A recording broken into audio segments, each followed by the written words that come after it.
And police are working a fine line between holding criminals accountable who speed away and keeping everybody else out there safe. Our Katie Crowther sat down with an assistant police chief and the mayor of Milwaukee to ask if the city's current pursuit policy is in everybody's best interest.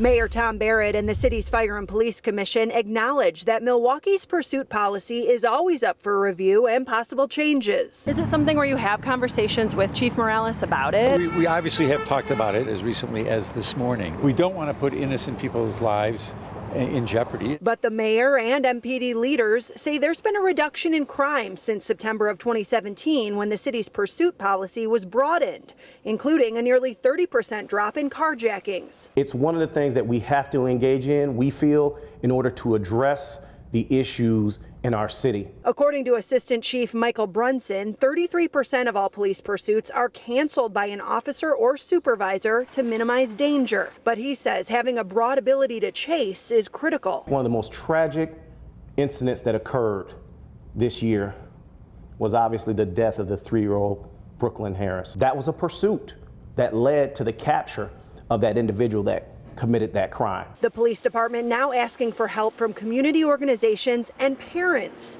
to stop the root of the problem, those who take off from police in the first place.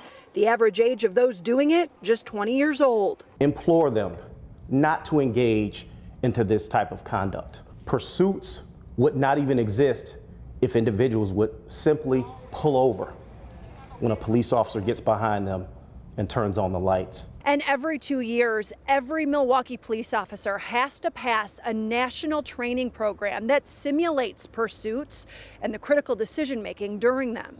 In Milwaukee, Katie Crowther, today's TMJ4.